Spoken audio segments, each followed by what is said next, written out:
live, go live, go live, go live, go live, go live, go live, go live, go live. Why is this blurry on YouTube? I'm a little blurry. Everybody, oh, there we go. Now I'm clear. All right, what's up, everybody in the YouTube live? Frank, yo, what's up? It's 3 p.m. here, and I'm in here. Vlastimil, living in Switzerland, and it's nighttime. I think you guys are, what, 7 hours? That's right, I believe. Okay, so we're going to go over some key factors around the best types of reps for athletes, discussing some of these big questions that you guys brought in, and we're going to go into, right off the bat, the T-shirt giveaways, which are live on the screen for that YouTube studio audience, live studio audience. What's up, Keist? Thank you for joining in this weekend. Jimmy L, thanks for saying we're looking good. Fevy in the Instagram, been on peak strength, have seen great improvements over 5 months. Thank you so much. If you guys have customer service issues, hit us up, support@garagestrength.com. Now, T-shirt giveaway, Harjeet Gill, 8065. You have won our Garage Strength T-shirt giveaway, along with Mila Mail Channel 8608, Harjeet Gill 8065, Mila Mal Channel 8608. You guys are up on the screen right now on YouTube. So if you want to figure out who actually won those T-shirts, head over to the YouTube channel to watch this live, and you're going to see that you guys are winning that shirt. And then the next individual, Austin Johnson 8400.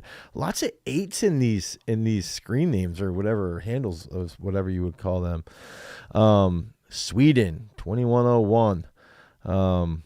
First name's Ruben. Keith, so which Taylor song gives the most PRs? That should be a poll in the YouTube chat. What Taylor Swift song provides the most PRs? That's a great question that I can't answer. Although we did have a ton of PRs on Friday when we were playing Taylor Swift, so I probably should be capable of answering that.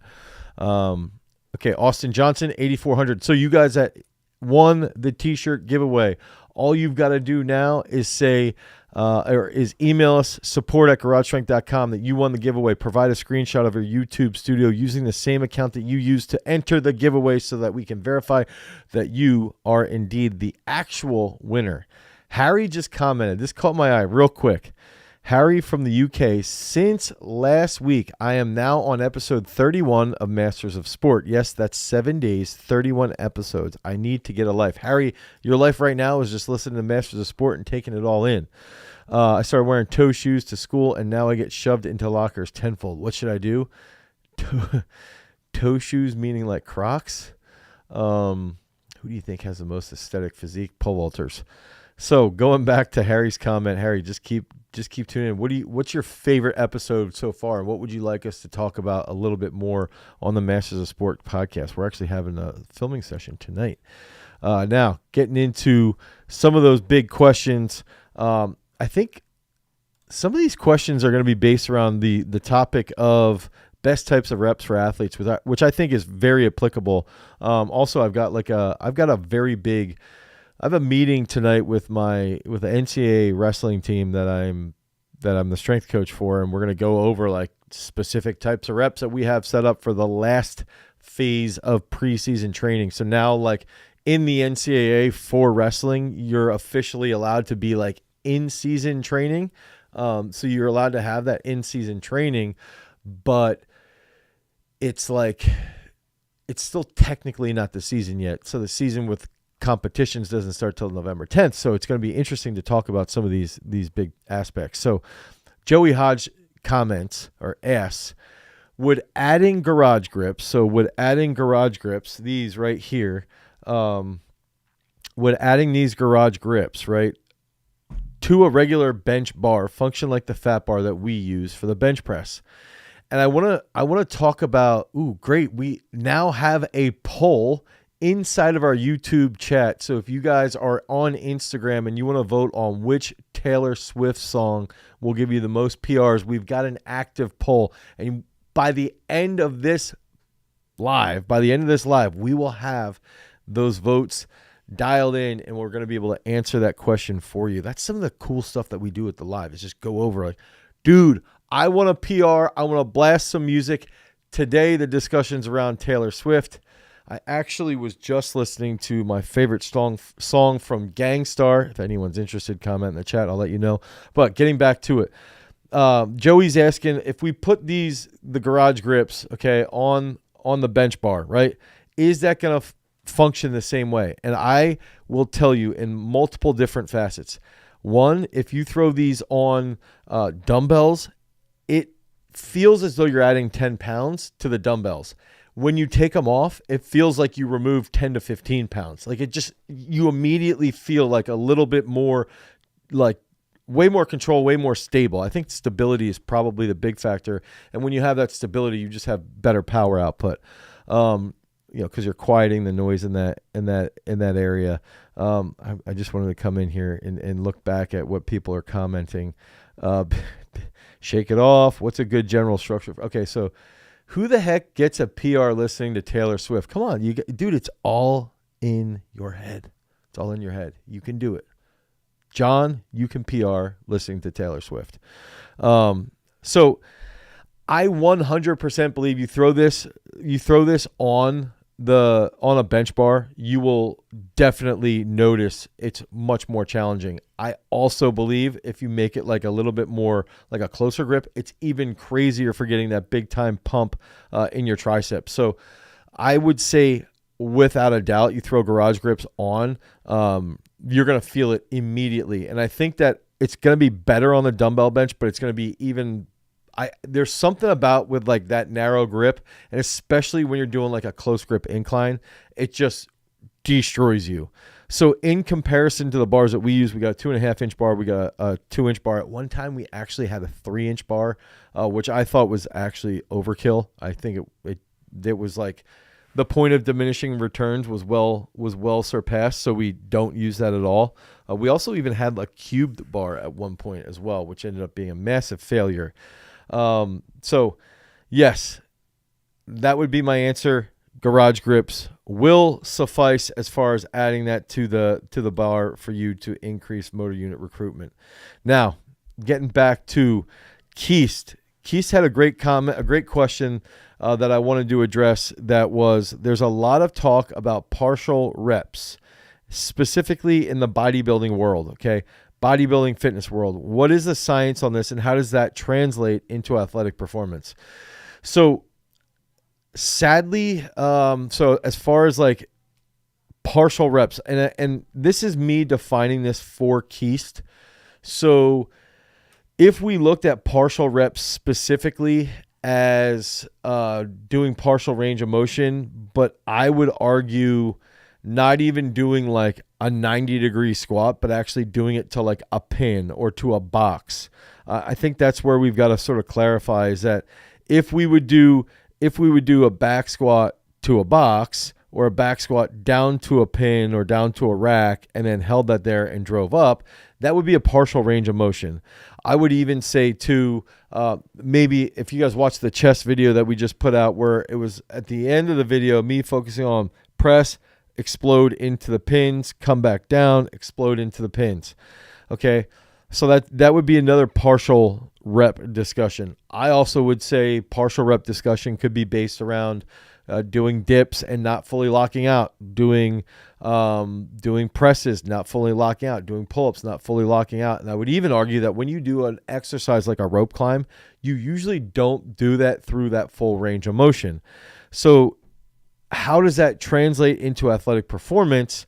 My answer would be, first, going back to the science aspect. From my personal research and what I've looked through, there's not a ton of research on those specific partials coming off of pins, coming off of a rack.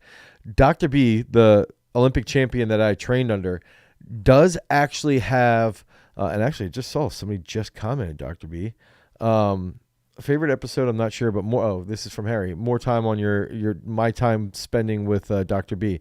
So Dr. B actually has a paper where he used partial reps for post-tetanic potentiation, post-activation potentiation, whatever you want to call it, where he had athletes pull into an immovable object, and they pulled into this, and they would hold that for 7 to 10 seconds isometrically, pull in, squeeze, hold. Then they remove these pins, and then they do power cleans, and they were measuring their power output and how rapidly they were developing power versus not doing that partial rep first and not having that potentiation. So they would see that in an acute setting, the potentiation set did indeed work, and they would move the bar faster, and they would also get greater motor unit recruitment. So when we're coming into it, the results are in. The results are in. Which Taylor Swift song gets the most PRs? The result comes down to 42% of you voted for Bad Blood. Bad Blood is the winner. So everybody who's in the live chat today, you've got to be blasting Bad Blood. If you want to hit a PR today, you got to at least do it once, right? So Keese is actually going back to, say, lengthening partials. Deep squat and only going halfway up, coming back down, halfway back up. Okay, so answering this, there's a very small amount from what I've seen of research on what that would look like. Okay, so what happens if you do, a deep bench here, come back up, and you're just down there? Now, what I think is happening, what I believe would be happening, is that you're achieving a stretch shortening cycle very rapidly every single time that occurs. So, and Christian Thibodeau, I feel like, has an entire book around this. I should look and see on my shelves if you would look up, what book would it be? High threshold muscle building. I actually think he goes into this a little bit, and I believe. Okay, so Christian Thibodeau does talk about sort of like that stretch shortening cycle a little bit, and I think it is in High Threshold Muscle Building, his book on that. And I believe that one of the benefits behind like a pad bench is that that's actually what's happening, is like there's such a rapid rate of lengthening that's occurring when you're doing a pad bench, and as you're lowering that it forces a greater neural reaction. So you're starting to recruit more, because the mechanical tension would be a little bit higher. The mechanical load could, in theory, be a little bit higher. Now, the problem on those lengthening movements, and if you're thinking about doing like a back squat where you do back up to about 90 degrees, squat back down, you're never locking out. There's, in my opinion, or in my research, there's not a lot of evidence around it. There's not a lot of research on it. I would be interested to see, because of the stretch shortening cycle, the bounce, okay, because of the bounce, and also because you're under constant tension, you're never locking out, what actually happens at that mid-range. Like, do you actually increase your strength at that mid-range? And then also what happens out of the bottom position? And at what point does that have like some type of diminishing return? So that would be my answer to that question for Keist. There's a lot of like old school bodybuilding where bodybuilders would purposely not lock out. In Bill Pearl's book, right here, in this book right here,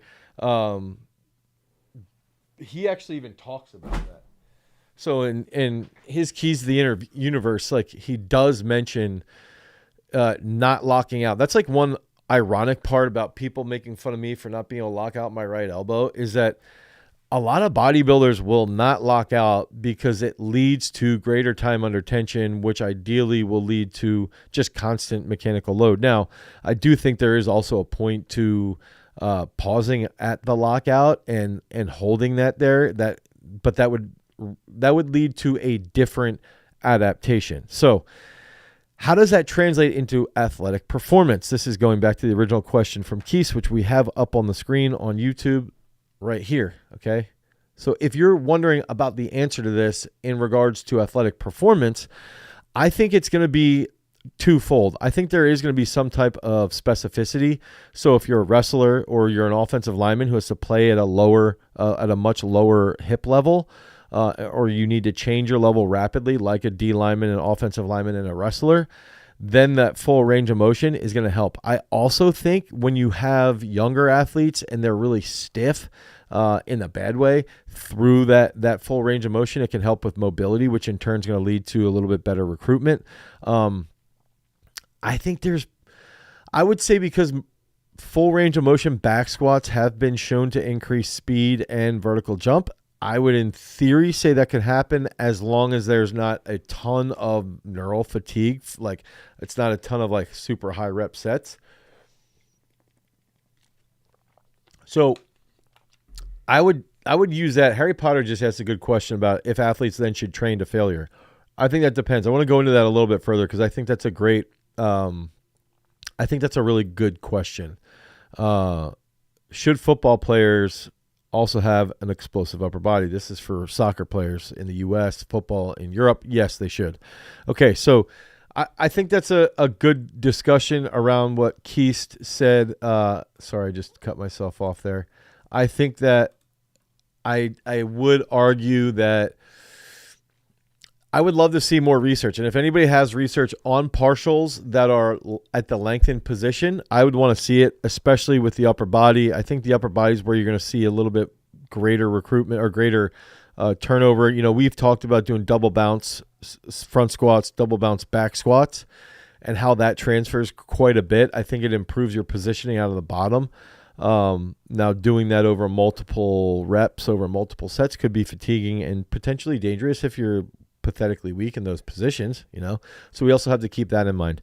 So Donnie McMee, who is on the screen right now, right here, Donnie is asking, since people are asking for sport-specific training, have you done one? And I'm not going to use this word. This word right here is not getting used right there. I'm going to use the word table tennis. So Donnie McMee, you know, a lot of people have asked us, can you do a strength training video on sword battles? Can you do a strength training video on alpine skiing? Can you do a strength training video on, in this case for Donnie, table tennis? Can you do a strength training video on, you know, you guys can, maybe that could be another crazy vote, is that we just have like 4, you know, obscure slash, I mean, like one, I wanted to do a strength training on pickleball going back like probably 4 or 5 months, and we never did it because it ended up being like, all right, well, that's stupid. Oh, Frank just posted, do you program Romanian rhythm squats for your athletes? I don't know what those are. Is that like the Javorek squats, like the sets of 50 with just like different angles? I feel like that's what those are, the Javorek squats. We do program Romanian rhythmic Romanian deadlifts for our weightlifters though. How many less calories should you eat with a cut? Try start at 200 to 400 calories after a bulk. Cut 200 to 400 calories, see what happens. Okay, so getting back to Donnie's question, is that we could do one on table tennis. I think it would be phenomenal because I think most of table tennis work should really be around the trunk, and it should really be around the leg strength. I think, dude, I would train a table tennis player probably on a very similar method of training somebody like in parkour or somebody in free running, and that could be, you know, another strength training for, right? Now going into, I love grippers, by the way. I love grippers for grip strength. I do think they're pretty effective. So the next one for that obscure strength training, that specific sport specific strength training, it would be something like Nordic skiing or alpine skiing. I think it was alpine skiing would be another one. I think the big aspect that we've all got to remember when we're talking about specific base training is that in most cases, if we're thinking about specificity, 70 to 75% of your program's still going to be pretty similar, right?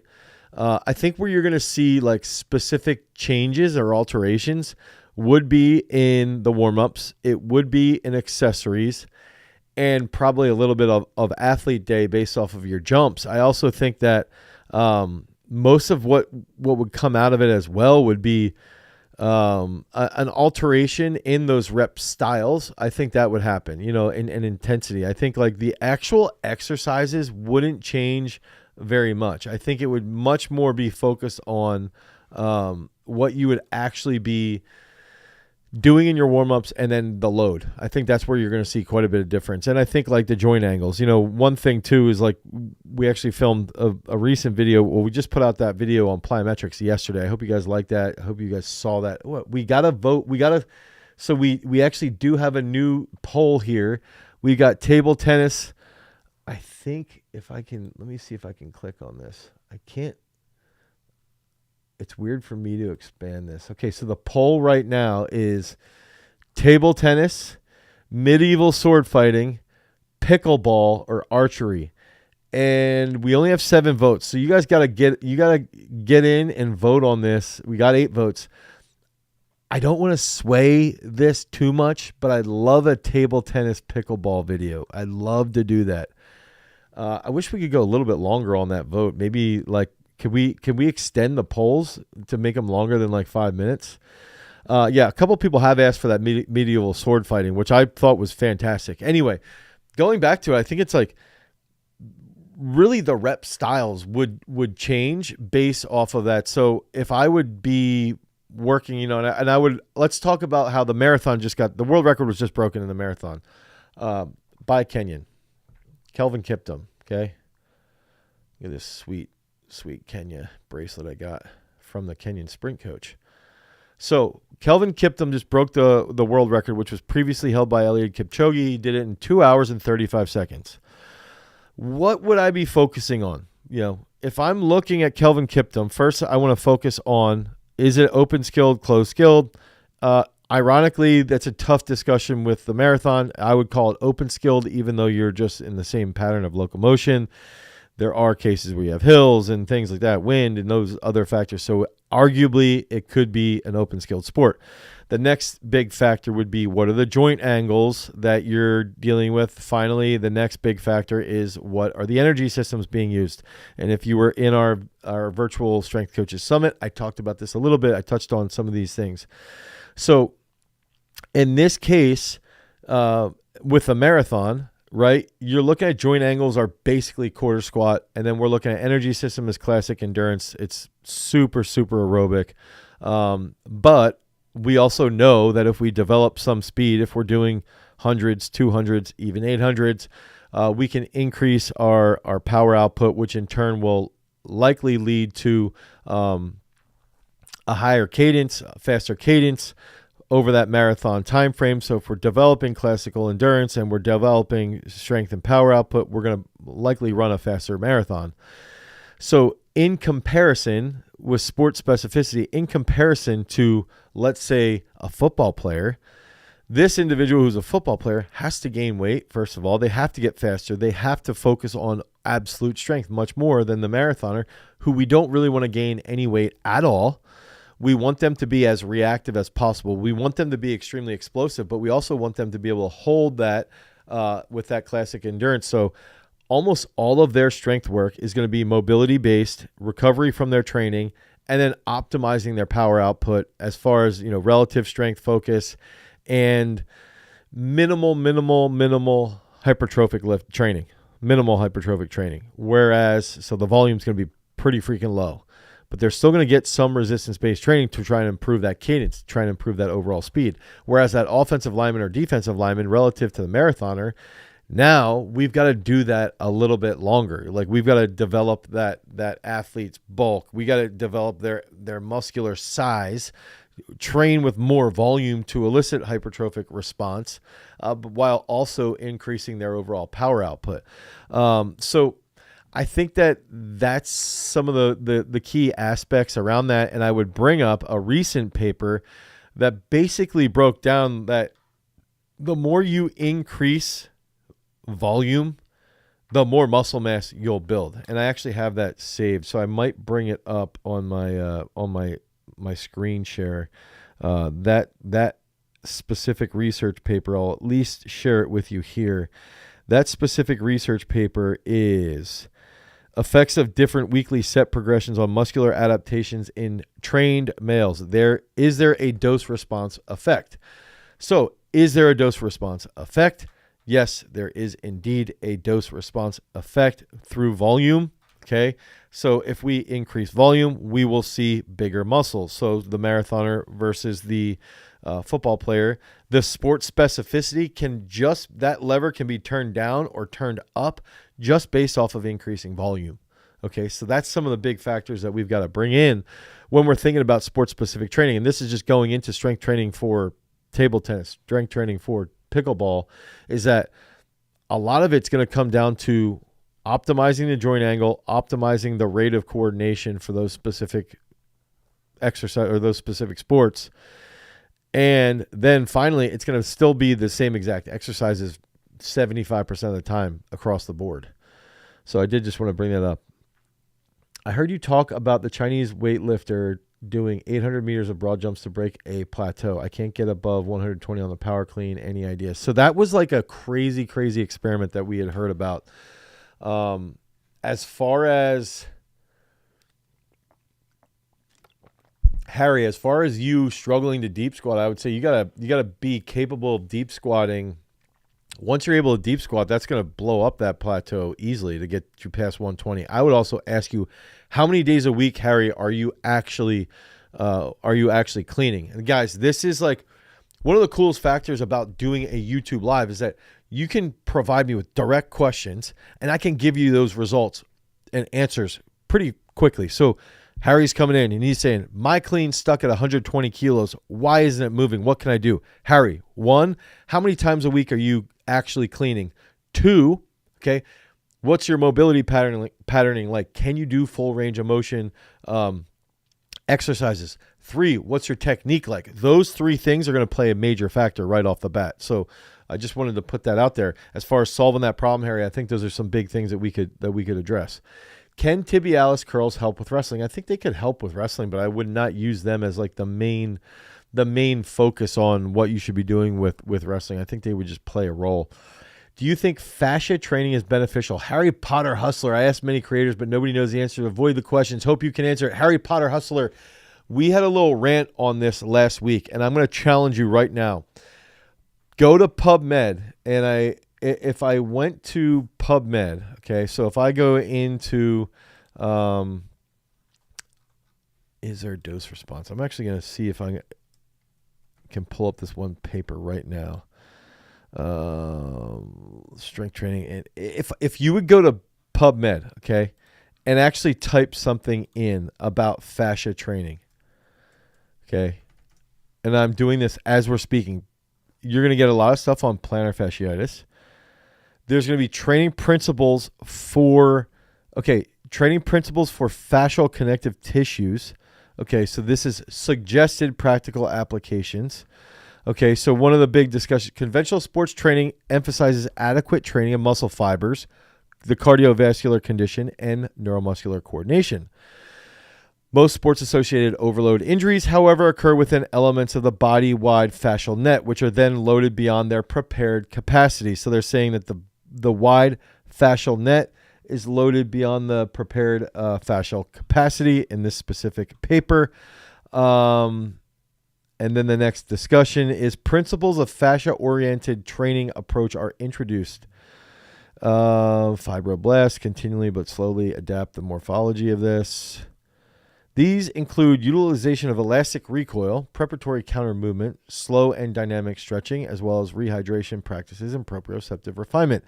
Such training should be practiced once or twice a week. Okay, so this is saying basically walk on PVC pipes, do barefoot jumps once a week. Okay, do some unstable work once a week. Basically, when I look at this, it says do slow and dynamic stretching, which everybody does. I mean, especially if you're in peak strength, we got that mobility aspect of peak strength. So we're doing dynamic and slow training. Okay, if we're doing elastic recoil, utilizing elastic recoil, how is that defined? That's not defined here. So I would want to know, what is elastic recoil? A counter movement? Well, then we talk about preparatory counter movement, like improving back squat and doing single leg squats and just jumping, making sure you can do plyometric work. And then rehydration practices. Okay, so I'm going to train my fascia. I just trained my fascia. I just did it, guys. I just trained my fascia based off of the only paper that I found here. There's some fascial tissue research. There's the Forgotten Structure from 2011. Such training, So I guess that would be, proprioceptive refinement. What does that mean? Proprioceptive refinement. Well, my definition of proprioceptive refinement is that I want you guys to improve your proprioception so that your body in space can execute a clean or snatch more effectively. Like that's proprioceptive refinement. So to go back to this discussion from last week around fascial training, I guess Harry Potter, I'm answering the question as far as like that's what we're doing, right? That's what we're doing with jumps. That's what we're doing with PVC pipe walks. That's what we're doing with plyometrics, with doing weightlifting movements. Even technically, proprioceptive refinement could even be as simple as back squatting. I mean, we've done videos where we've done let's say you throw a lacrosse ball in the air and you do a shuttle and then you find that ball. That's proprioceptive refinement. We're doing reflexive movements. Reflexive movements will bring in things like stumble reflex, cross extensor reflex, and also improving quiet eye movement patterns. So or use of the quiet eye. So that's fascial according to this paper.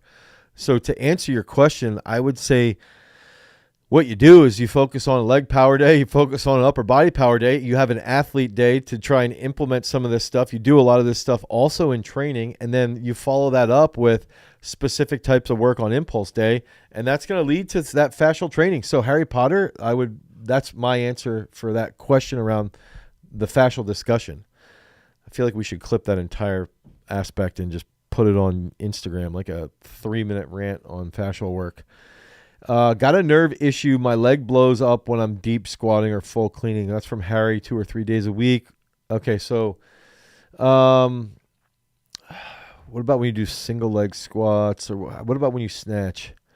My opinions on O lifters, I think my opinion is the same. They're athletes, explosive athletes. Harry Potter hustler too. I would say what is defined as fascial training? Because that's all I could see in PubMed right here. I don't know if I share. I forget if I share this. No, that doesn't work.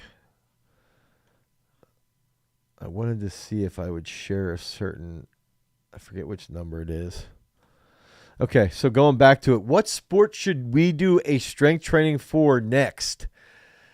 Thank God. Table tennis came out victorious. We're going to be doing a strength training for table tennis.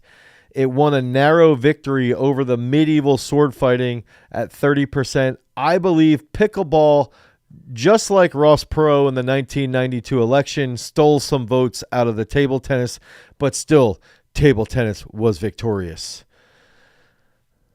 Does anybody remember or know who Ross Perot is? Does anyone know Ross Perot? Who won the 1992 election? What do you do for athletes who have a weak neck and want a strong one? Great question from Boyo, because a strong neck can actually lead to preventing concussions. And so what I would actually do for neck-based training, okay, I would first focus on neural recruitment. So being explosive as possible, doing things like weightlifting exercises. Then I would look at, okay, if we have effects of lower trapezius strengthening exercises on dysfunction and posture alignment, we have effects of core stabilization exercises and their ability to get rid of back pain. And then we have neck specific strengthening exercises, okay, to actually help with this is a good one, with migraines. What I would do to lead to a stronger neck then would be snatch high pulls, direct neck work with like a neck roller. I like to do some stuff with like a glute ham we've got a video of a neck harness doing a glute ham while you're holding that glute ham position. So you're training your neck and your entire posterior chain. That's another way that you can do it. Harry, these lives are done every Tuesday at 3 p.m. Eastern time in the United States. So that would be some stuff with your neck. Okay, I hope that helps you, because I do believe that neck training, if we think about what happens, right? Think about the brain.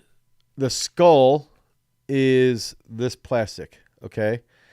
And if the water is the movement of your brain, okay? If my brain is strong, okay, or if my neck is strong, it's going to minimize the movement of that water. If my neck is not strong, you can see what happens, okay? All that water is just getting slammed up against my skull. If I come in like this, okay, it's a little bit less. It's still not good for you to take blunt trauma if you have a strong neck, but you're likely going to be less concussed than if you get hit like that, okay? And your neck can't hold it, because what happens is when you take a blow, so if somebody punches me and I'm ready for it, which is why they'll teach you to put your chin down and you're bracing, you're using your traps here to hold this position while you're throwing punches, okay? Now I can absorb that blow a little bit easier. The reason why someone gets totally knocked out when they're running down the field on kickoff or something like that and they don't see somebody coming and they get decleated is because they're not prepared and their neck sort of flails all over the place. If you have an athlete who is running downfield and they see the hit coming, they can brace and lean into it and actually help absorb that blow a little bit more, which then protects the brain a little bit. That's also why creatine can help with concussions. It can help recover from concussions, and it can help with prevention because you can fire a little bit faster. So there's a lot of different stuff. Wait, did Dane piss off the world's foremost weightlifter? Who would that be? Who did I make mad? What did I do to the world's most foremost weightlifter? I don't know who that is. What are the best stretches for volleyball athletes to prevent injury? I would say, that's a tough one, mainly around knees and ankles. And I would say focus on the ankles as much as possible, like rocking with the ankle joint, trying to do distraction work with the ankle joint is going to be a good way to improve that. How do you choose how much rest time is required between sets? Is this different in plyometrics than in lifting weights? Yes, for sure. What's up, Casey? I see you in there. So the biggest thing that we'll do when we're trying to determine a rest period, okay, and this is a good discussion. I'm meeting with the collegiate wrestling program tonight to go over this stuff, is that if we took something like this, right, where let's say specifically we want to do like a plyometric series. So let's say we're doing hurdle hops and double leg bounds. Okay, just to throw this out there, hurdle hops and double leg bounds. And let's say that you have to do 5 hurdle hops, then 5 double leg bounds, and then you rest 10 seconds and you got to do that again. Within 3 or 4 sets, you're going to fail. You're going to bust your all over the hurdle hops. Like you're going to trip, whatever. The main reason being you're not going to be recovering. Okay, you're going to get sloppy technique. Your heart rate is not going to likely catch up to the oxygen it needs. It's not going to produce enough ATP to help you react and jump over these as energy, to use that ATP as energy. So that's one way to look at it. Like, okay, so if we did that, it would be like a crappy way of doing like cardio-based training maybe. But to now take those same 2 exercises and you go hurdle hops, rest 1.5 minutes, double leg bounds, rest 2.5 minutes. You could probably do 10 sets of that if you're athletic enough. And you're doing 10 sets of that because your body's reacting and adapting while it's handling that acute situation. And it also is improving your power output. You're learning the skills of recruitment. You're learning the stretch shortening cycle to react as quickly as possible. Which also just reminded me, I wanted to have a discussion about the stretch shortening cycle based off of one of the books I have. And a post that I saw Max Schmarzo make. I wanted to bring that up, but maybe I'll save that for Fridays. I'll probably save that for Friday's private live.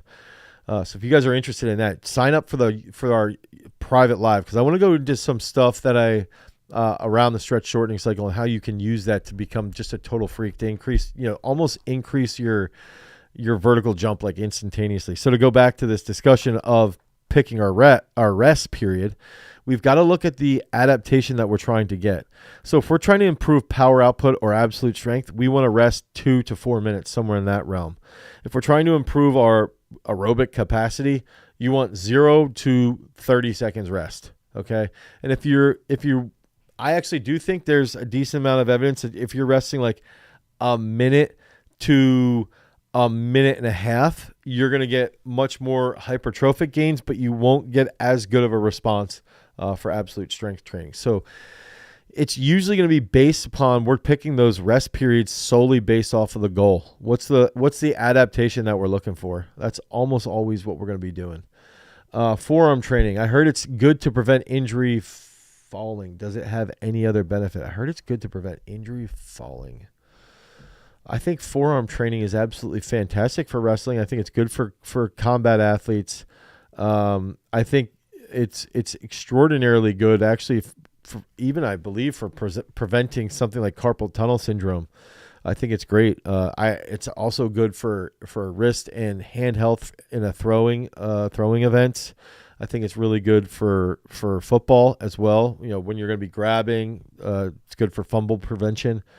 And Nabil even just asked tips on developing that good squeeze. And I'd say Nabil is like having that good squeeze from parterre would be using garage grips, like using this in fattening up your dumbbells or your barbells. That's going to lead to that good squeeze. I also think using ropes for sled pulls, I think that's another great way to improve that mat strength, as we call it. Should you do plyometrics before heavy squats or after or on a different day? So AT Podcast is asking, should you do plyometrics before heavy squats, after heavy squats, or on a different day? Again, this goes back to the adaptation. I think in some younger kids, you could do contrast training that's traditional and do like a heavy back squat, rest a minute and a half, and then do hurdle hops. You'll see that in the acute setting, they're going to be able to jump a little bit higher. Now, I think I hear USA is not sending anyone to the Olympics now. I don't know what that's about. Now, I think it's a little bit different. I would say, honestly, on a different day, I think you're going to get the best results, to be honest. I think a full day devoted to plyometrics. And there's even been a research paper on 818 basketball players where they analyzed plyometric training and saw that 2 days of plyometric training is probably the best. And I would argue that in peak strength, so we have our athlete day and impulse day. And to me, those are the two really best ways that you can use athlete or plyometrics. Sorry. So Harry asked, where can you sign up for the private live? If you go to the YouTube channel here, and if Jason could include how to sign up, you just go on our channel, sign up for that private live, and that's going to get you into, I want to say we have 20, 25 other people, and it's just me answering your question specifically. It's pretty fun too. Usually we'll break down a paper as well, like a research paper. That's what I wanted to break down, actually, that book. I'm going to get this quick. Hang on a second.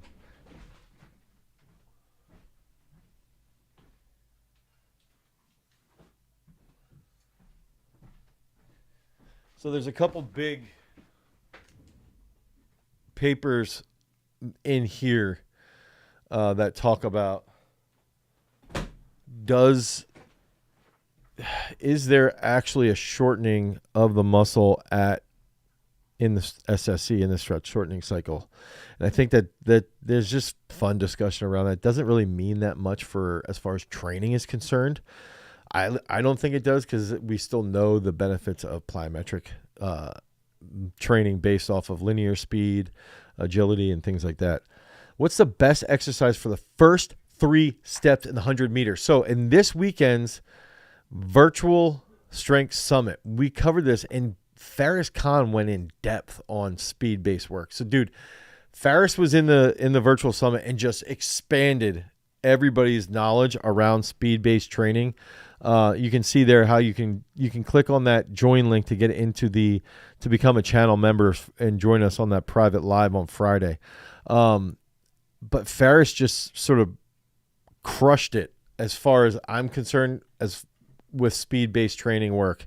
And I think it's like interesting that if you're looking at the force velocity curve, and also if you're looking at what's the first 3 steps coming out of the blocks, we're really it's like an overcoming period where you're at a static start and you've got to create energy moving forward, or use that energy moving forward from your preparation from the starting position. And so it's also going to happen at a slower pace relative. The impulse is going to be a little bit slower because the timeline to apply force into the ground is actually going to be a little bit longer than what's happening when we're running at max velocity. Okay, so we've got to have like a little bit of biomechanics understanding there. So now to follow back on, if we want to improve those first 3 steps, we got to look at, there's movements in the weight room that are going to help with that rapid power output of that impulse expression.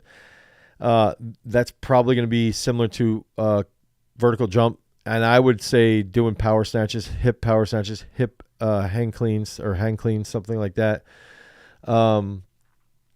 Those are going to transfer really well. Single leg squats are going to transfer phenomenally, especially because you get that forward lean, and that helps you target the glutes quite a bit more. And if you bring that front foot in a little bit more, you're going to get even more quad development as well. As far as the virtual summit, and for Harry Potter here, I think that ankle injuries in footballers comes down to how are you setting up jumps? How are you setting up your plyometric series? And that was the best part I thought about the virtual summit was Ferris and I went through, we taught everything. I brought up some real key methods that I use, like frameworks that I use in training. And Keith was in there that I like to set up. Keith, thank you for joining. That was awesome. I'm glad you were in there. But I think that one of the cool parts, and using this with football injuries, ankle injuries, would be getting like direct frameworks, like around the plyometric series. Okay, so we spent an hour and 20 minutes, something like that, where Ferris and I were demonstrating just one plyometric exercise, but we have this protocol that we use to work you through those series, and in one exercise essentially ends up being 5 movement patterns. And I think that that's one thing that we're doing a really good job in the virtual summit and even in the private live, is that there's a lot of stuff that we only have so much time to cover. A YouTube video, like, you can't get super nitty gritty on what are you doing in the weeds with the elite athletes. What are we doing in the weeds with just normal athletes in the gym? And like, I actually wanted to bring up, a lot of people have been just hating on me for the 50 clap push-ups gets you a 315 pound bench. And it's like, dude, this is one of those things that like we actually train athletes. Like, it works. Stop hating it and try it. Somebody commented yesterday on the horsed high pull into snatch that, on the back video that we did, like, why kneeling? Oh, it's just a snatch high pull. Dude, go do that 6 weeks in a row, twice a week. Do the horse pulls. Six weeks in a row, do 12 sessions of it. Just try it. Instead of crying and talking trash. And the same thing even with plyometrics and for the ankles.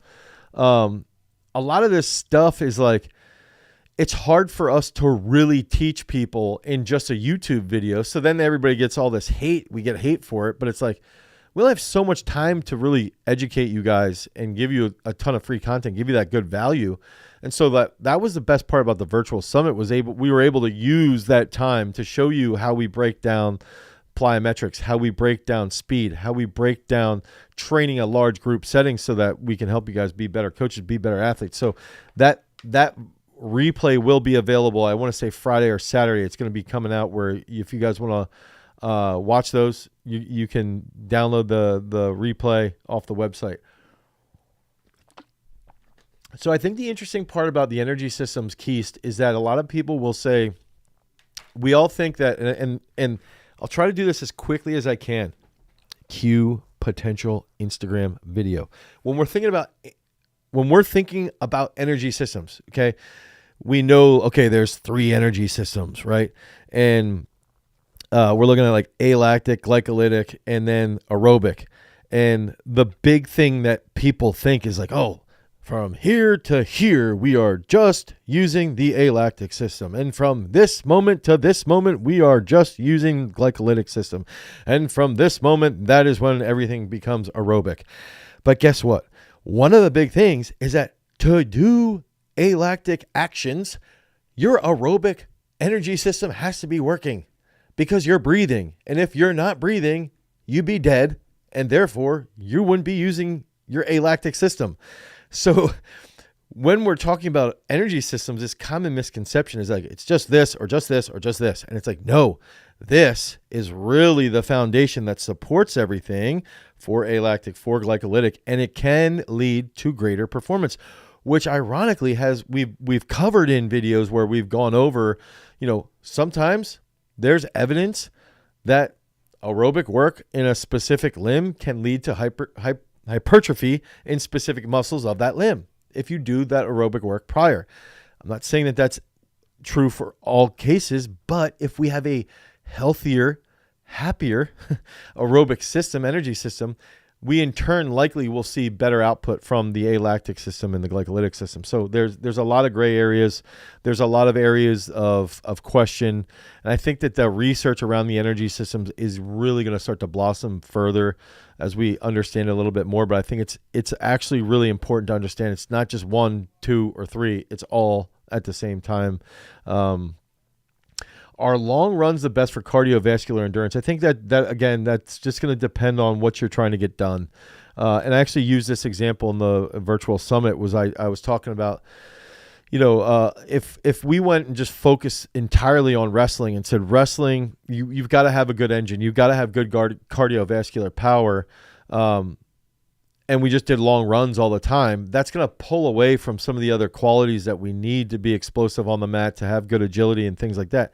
So I would say I would focus a lot more on, I think long runs are fantastic. I think assault bike long runs are great. If we're just looking at mitochondrial volume, I also think, so there's a workout. I wanted to do a peak strength video, and I hope you guys have been checking out the Peak Strength channel, because we try to go like a little bit more in the weeds on Peak Strength's YouTube channel.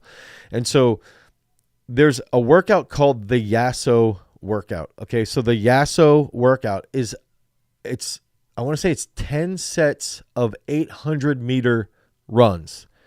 And if you can establish, let's say I want to run a 4.5-hour marathon. If I can do 10 sets of 800-meter runs at 4.5 minutes, and I can hold that the whole time, I should, in theory, be able to run a 4.5-hour marathon. That's actually from a coach, Yasso. And some coaches will say, yeah, it's like a decent indicator, but it's not great. Some coaches will say it's not even close. And I think that where I'm going with that is, like, if we're trying to improve cardiovascular endurance, it really is dependent upon the quality that we're looking at. And if we're looking at high intensity interval stuff, that's going to be different from, that can play a factor in improving your marathon time. That can play a factor in improving your wrestling endurance as well. But then sometimes too, you've got to look at, well, I'm lacking mitochondrial volume, so let's try to increase this base so that I can run a decent 5K. And then once we run a decent 5K, well, now we can go back off of these benchmarks. And that's the other big factor inside the Strength Summit, was that we provided these benchmarks that you can look at and say, all right, well, if my 5K time is really, really fast, I don't need to develop that long, slow distance aspect. I probably actually need to focus more on my high intensity interval work. So that's sort of how we break it down. Can you be a very good sprinter and a very good long distance runner at the same time? I would argue no. A very good meaning elite world class? No. I believe you can be a really good elite world class 400-meter runner. I think there's only been 2 guys that have won the Olympics in both. I think you can be a world class 800-meter and 1500-meter. I think you can be world class in the 15 and the 5, as you've seen with Jakob Ingebrigtsen. I think that you can, also Safan Hassan, she's shown in the 15, the 5, and the marathon, they all transfer well. There was a 5 and a 10 in the marathon. They all transfer pretty well. So, but not with the sprints. Okay, you're not going to see Christian Coleman going out and running a marathon. It's different qualities, totally different qualities. And that's some of the stuff that we cover with strength characteristics inside of Garage Strength Program Design. That's stuff that we went into in the virtual summit. So does dynamic effort have any real impact in strength training? I do believe it does, for sure. I think that when you're focusing on high speed, explosive work, the intent, the thought, the purpose to move things as fast as possible will have a transfer over into strength training. It will help you improve and R.A. Roman, I've got a book over there from R.A. Roman where he talks about there's a big difference between moving heavy weight and moving heavy weight fast. And I believe the best way to teach that is like moving heavy weight fast will help you be absurdly strong and also fast. Okay. Very, very powerful. Okay. So I think that 100% from my personal like research on site here, nothing's peer reviewed, but from what we've done here, but also in the literature, you'll see that dynamic movements can indeed have a very positive impact on strength training. Speaking of that, I'm going to take like 3 or 4 more questions. I'm looking at the time. I've got to go down and coach. Is Yuri Vardanian teaching you or his godson? I assume you meant his son. I've worked with his son. His son's taught me a lot, has played a big role, especially in like 2014, 2015, 2016, played a massive role in my development as a coach and my development and understanding the sport of weightlifting for sure. Played a huge role. Can NFL speed and agility training be the same for rugby players? I think that would be fantastic. I think that there's probably, if you're looking at 7s versus 15s, I think you're going to see I think 7s, you're going to see guys more along the lines of like corners and let's say corners and safeties and running backs. I think when you're looking at the bigger 15s, you're going to see more like DNs, linebackers appearing in the training. But I think the agility and the speed work is very, very similar. Very similar. The best daddy is in the chat. Matthew People. So I'm trying to look through here. Okay, yep. And then Nick, you guys got some great questions. What are some of the best ways to gain acceleration for pole vault since you can't really lean forward in the same way you would if you were coming out of the blocks? You can use the pole to that advantage, actually, and I do believe that's again, this goes back to trunk control. I also think they should be doing a decent amount of sprint work, especially closer to the season with the pole. And there's in the beginning of the actual start on the runway, there is forward lean, and they're controlling the pole with forward lean. Like that's happening. They're not running backwards. That's just part of the skill and the technique and that trunk control. Dude, that's one of the sports 100% you got to be able to do that. Buster's builds for hammer throw. Do I need to snatch or just snatch pull? I would snatch. I think both are great, obviously, but I would snatch. Hugo, is it a good idea to use athlete day as a prime day for the lower body just a day before? Yeah, you could do that. Or 2 days out. I would say that for sure.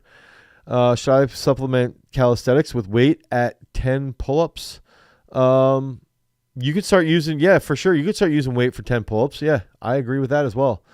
How should I aim? How much should I aim to snatch and clean in high school volleyball? I think snatch, you just got to be proficient. If you're taller, I'm visualizing a high school volleyball player who's like 6'2", 6'3", just long and lanky. Just be proficient with the movement pattern. I'm thinking about Frank Melvin, who we coach developed here. He ended up going and playing at Penn State. When he was in high school, he could power clean 245, and he's like 6'5". Power snatch probably around 135, a long pull, and he was skinny, very skinny, but really freaking strong. Especially his junior and senior year, really just blew up. So those are great numbers. Those are really good numbers for volleyball players to work towards. I don't think you have to do those numbers to get to that point, but they're actually really good numbers. Why was it again I should read that baby book from the virtual summit? So in the virtual summit, I shared a book called The Happiest Baby on the Block. And I believe that the happiest baby on the block should be forced. You should be forced to read this book if you're having a child, being a male specifically, because it teaches you as a male a very applied system, and it teaches you how to do the 5 S's of caring for a newborn child the first 3 months. And what's crazy to me is I've heard parents say to me, well, I tried that. It didn't work. How long did you try it? How many times did you try the 5 S's? Well, I tried it 2 or 3 times and it just didn't work. And it's like, really? You tried it 2 or 3 times and it didn't work? Maybe you should have tried it like 15 times. It's just like strength training. When you have a newborn, they're wild animals and they need to be calmed in very specific ways. And if you know how to do it, and that's what the 5S's does, it's a really great hands-on, do this and really practice it. Get really, really good at it and practice it over and over again. And then by the time you have twins, it's like, oh, wow, well, 5S's, boop, boop, swaddle, sideline, sucking, put in the pacifier, shake them a little bit and shush them. Right there you go, 5S's. Use that next time you guys have a baby. How do I stop my kids from doing the elephant noises when they lift? Don't stop them. Let them keep doing that. We need elephant noises to take over all weight rooms. Okay, thanks for your answer. Have a good day. Have a good coaching session. Is skipping a good form of plyometrics? And what are the best plyometrics for sprinting? Skipping are fantastic plyometrics for sprinting. Dude, some of these questions in here we should be turning into full-length YouTube videos. Especially that front squat, back squat one, absolutely fantastic. Now, skipping is great. Single leg bounds, absolutely fantastic. Single leg stair jumps, absolutely fantastic. Whiz jumps into mini hurdle hops, fantastic. Wicket runs could, in theory, be a form of plyometric work. You guys, I'm about to head out. Make sure that you tune into next week's YouTube Live. Check out yesterday's video all about plyometrics to help you get more explosive. Until next time, peace.